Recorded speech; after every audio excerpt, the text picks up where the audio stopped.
Thank you so much, everyone, for having me. As Paul said, I'm Lia Holland, Campaigns and Comms Director, Fight for the Future. My outfit is a queer women and artists-led pro-privacy and anti-censorship national organization.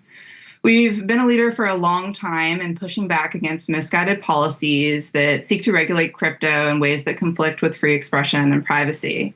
And we're maybe best known in these circles for our hashtag Don't Kill Crypto campaign in 2021 that drove over 40,000 calls to policymakers and elevated DeFi to the national stage for the first time.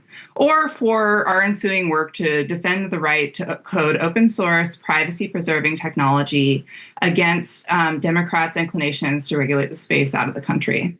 Our work builds bridges, expands opportunities for advocacy and strategizing on policy, and it's key to fostering a climate where human rights-centered crypto regulation can take priority.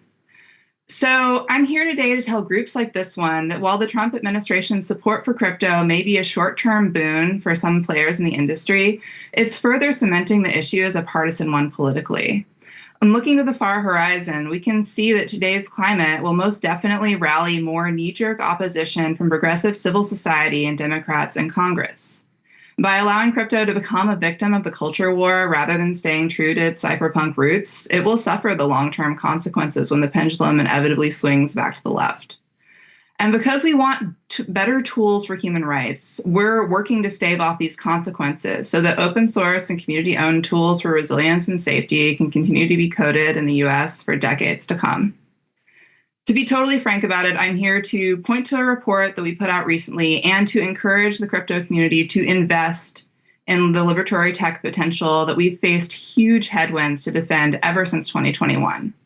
We want private, uncensorable money that anyone can use. We want Signal for money, and more, we want it built for mutual aid groups first. And why should the crypto community do that? Because once the disaster relief funds and the abortion funds and the bail funds are all relying on privacy coins to serve their communities and keep their volunteers safe, Democrats won't have a leg to stand on in 4 years when they inevitably come for crypto. In fact, they might see its importance and not come for it at all. And now's the moment. Ruthless version. Tornado Cash's sanctions are dropped. 6050I is fixed. The Justice Department has basically just declared that it's going to bury its head in the sand when it comes to crypto. And now's the moment. Human rights version. There's never been a more urgent need for privacy-preserving fintech among marginalized communities. HHS has just spun up a tip line for gender-affirming care providers. Our disaster response systems are gutted. Healthcare is on the chopping block. Across the spectrum of the left, progressives are doubling and tripling down on mutual aid. They're all talking to each other, seeking the best and safest solutions to scale across hundreds of mutual aid organizations around the country.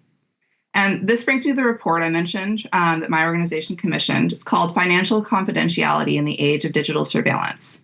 It explores potential traditional and Web3 solutions for the use case of an abortion fund to conduct their mutual aid activities.